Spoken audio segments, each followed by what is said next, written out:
Hello viewers, I doctor S K Lal welcome you all in this YouTube channel. इस YouTube channel में आपका बहुत बहुत स्वागत है। आज का हमारा टॉपिक है फॉरेस्ट। इसमें हम संक्षेप में फॉरेस्ट पर के जो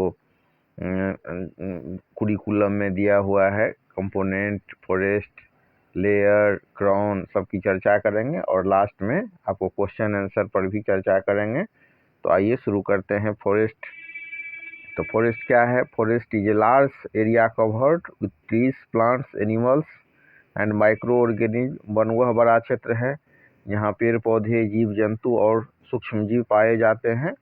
और टाइप्स ऑफ फॉरेस्ट की बात करें तो ट्रॉपिकल एवरग्रीन फॉरेस्ट यानी कि उष्णकटिबंधीय सदाबहार वन। ये वन पूरे वर्ष हरे रहते हैं। हरा भरा जो वन होता है उसको हम बोलते हैं tropical evergreen forest. This forest remain green through out the year. उसके बाद होता है ट्रॉपिकल डेसिडियस फॉरेस्ट, उष्णकटिबंधीय पर्णपाती वन। सूखे मौसम में ऐसे जो वन के पेड़ पौधे होते हैं वो अपने पत्तियों को गिरा देते हैं। Tree shade there leaves in dry season. फिर है एक टाइप्स थ्रोन फॉरेस्ट, जिसको हम कांटेदार वन कहते हैं। ये शुष्क क्षेत्रों में पाए जाते हैं। मरुस्थलीय वन भी इसको हम कह सकते हैं, फाउंड इन ड्राई रीजन्स।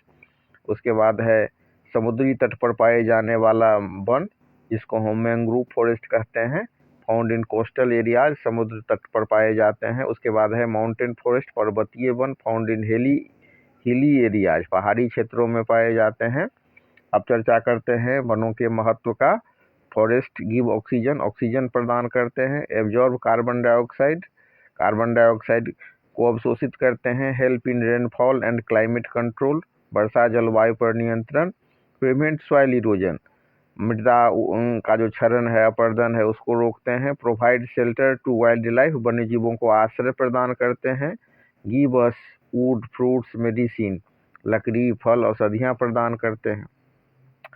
तो इस तरह से forest are renewable natural resources if use properly. अगर सही तरीके से वन का उपयोग किया जाए तो ये नवीकरणीय संसाधन है, मतलब हमेशा हमको उपलब्ध रहेंगे।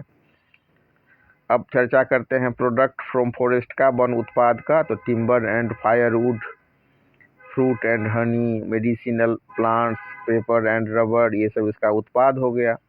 इसके बाद हम देखते हैं कि वनों को काट डाला जाता है, तो इसको हम कहते हैं deforestation. Deforestation means cutting of trees on large scale. तो बड़े पैमाने पर जब पेड़ों की कटाई होती है, वनों की कटाई होती है, तो उसको हम बोलते हैं वन की कटाई। इसका कारण है agriculture, industries and mining, urbanisation. इसका दुष्प्रभाव क्या है? इफेक्ट ऑफ डिफॉरेस्टेशन क्या है? तो climate change, loss of wild life, floods and droughts. और इसका हम संरक्षण कैसे कर सकते हैं? तो वृक्षारोपण यानी कि afforestation, social forestry, wild life protection, awareness among people. तो जो वन है उसमें वन्य जीव रहते हैं, फॉरेस्ट एंड वाइल्ड लाइफ। तो इसमें जो वाइल्ड लाइफ और फॉरेस्ट के बीच में जो रिलेशन होता है, तो वही वन जो है इन वन्य जीवों को भोजन देते हैं, आवास और सुरक्षा देते हैं। Forest provide food, shelter and protection to animals. वन जीव जंतुओं को भोजन, आवास और सुरक्षा देते हैं। तो इस तरह से हम इसको समझ सकते हैं। अब चर्चा करते हैं वन के घटक का। A forest is made up of living, biotic and non living component. वन दो प्रकार के घटकों से मिलकर के बना होता है, जैविक और अजैविक। अगर बायोटिक कंपोनेंट की बात करें तो these are living organism present in the forest. ये वन में पाए जाने वाले सजीव घटक होते हैं। प्रोड्यूसर्स, कंज्यूमर्स, और कंज्यूमर्स में तीन तरह का हो गया, हार्बीवोरस, कार्निवोरस और ओमनीवोरस। और इसमें तो प्रोड्यूसर्स हो गया, कंज्यूमर्स और डिकम्पोजर्स इसमें आते हैं। और एबायोटिक की बात करें तो इसमें आता है sunlight, air, water, soil, temperature. इसके बाद हम चर्चा करते हैं स्ट्रक्चर ऑफ फॉरेस्ट का। इसमें एक होता है canopy, top layer form by tall trees, under story small trees and Surf, forest floor, dead leaves, animals and micro organism. तो वन एक पूर्ण परितंत्र है जिसमें जैविक और अजैविक घटक मिलकर के कार्य करते हैं। Forest is a complete ecosystem where biotic and abiotic component work together. अब हम चर्चा करते हैं and different layer of the forest. A forest is divided into different layer based on the height of the plants. इसमें आता है emergent layer, canopy और under story. उसके बाद आता है सर्व लेयर, फॉरेस्ट फ्लोर. तो फॉरेस्ट फ्लोर में होता है dead leaves, twigs, fruits, decomposers like bacteria and fungi present rich in nutrients. तो forest layers help in proper distribution of sunlight, air and food. तो इस तरह से हम इसको समझ सकते हैं. और अगर हम क्राउन ऑफ ट्रीज की बात करें तो the crown is the upper part of a tree made up of branches, leaves, flowers and fruits. Crown पेड़ का ऊपरी भाग होता है जिसमें शाखाएं, पत्तियां, फूल और फल होते हैं.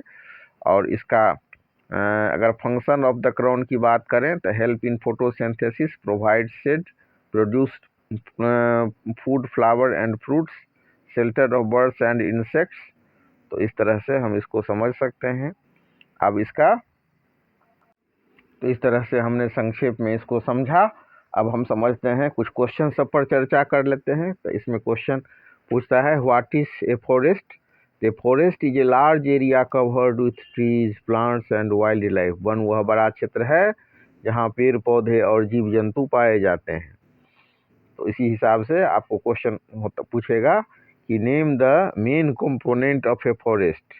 तो इसका आंसर हो गया biotic component and abiotic component, जैविक घटक और अजैविक घटक. तो याद रखना है कि फॉरेस्ट के कंपोनेंट कौन कौन होते हैं. तो दो कंपोनेंट होते हैं, एक होता है बायोटिक कंपोनेंट और दूसरा होता है एबायोटिक कंपोनेंट. अब प्रश्न उठता है कि बायोटिक कंपोनेंट क्या है. What are biotic component. The biotic components are living organisms like plants and animals. जैविक घटक सजीव होते हैं जैसे पौधे और जानवर. अब फिर क्वेश्चन उठता है कि व्हाट इज कैनोपी. कैनोपी क्या है. The canopy is the roof life layer form by the crowns of tall trees. Canopy ऊंचे पेड़ों के क्राउन से बनी छत जैसी परत होती है. What is crown of trees. The crown is the upper leafy part of a tree. Crown पेड़ का ऊपरी पत्तेदार भाग होता है. What is deforestation. डिफोरेस्टेशन क्या है. वनों की कटाई क्या है, से आप क्या समझते हैं. तो cutting of forest on large scale is called deforestation. बड़े पैमाने पर वनों की कटाई को हम वनों की कटाई कहते हैं, डिफोरेस्टेशन कहते हैं. अब उसके बाद name any two forest product. दो जो वन के उत्पाद हैं उसके नाम लिखिए. इसमें अब लिख सकते हैं टिम्बर एंड मेडिसिनल प्लांट्स, लकड़ी और औषधीय पौधे. What are forest called renewable. Why are forest called renewable resources. जो इसमें पूछेगा आपको कि वन को रिन्यूएबल रिसोर्सेज क्यों कहते हैं, नवीकरणीय स्रोत क्यों, नवीकरणीय संसाधन क्यों कहते हैं. इसीलिए कहते हैं क्योंकि पेड़ दोबारा उगाए जा सकते हैं. Because trees can replanted and regrown. तो ये कुछ हम शॉर्ट आंसर का चर्चा किए. अब हम चर्चा करते हैं लॉन्ग आंसर का. तो लॉन्ग आंसर में पूछेगा explain the component of a forest.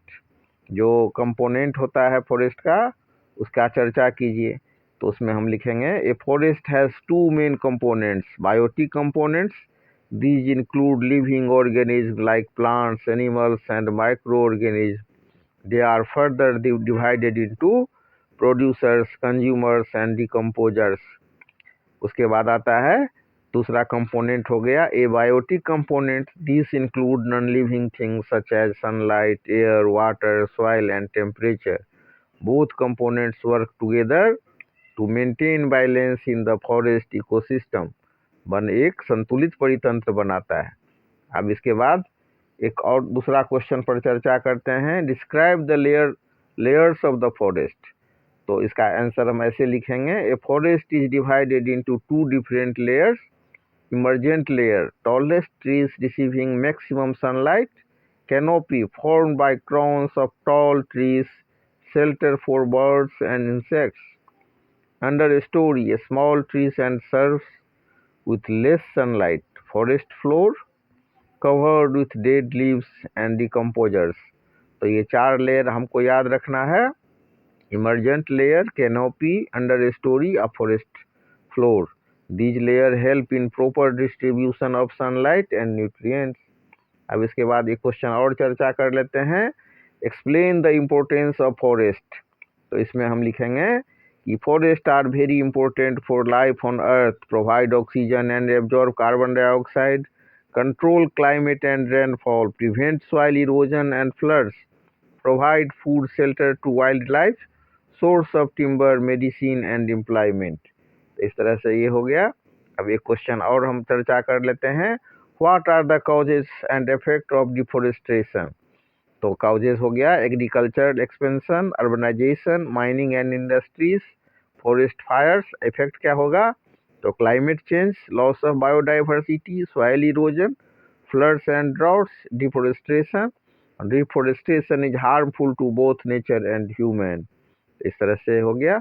अब एक क्वेश्चन और हम चर्चा कर लेते हैं कि how can forest be conserve. तो forest can be conserved by afforestation and deforestation, controlling social forestry, awareness among people, strict forest laws. इस तरह से हम कह सकते हैं forest can be conserved by afforestation and reforestation, controlling illegal cutting, society, social forestry, awareness among people, strict forest laws.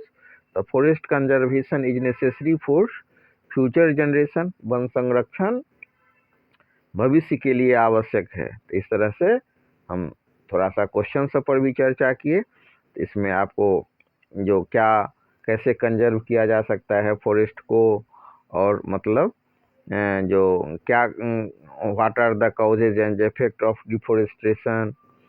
तो इस सब को आप बढ़िया से तैयार कर लीजिए और इस हिसाब से इसको लिखिए, पढ़िए, और बहुत बहुत धन्यवाद.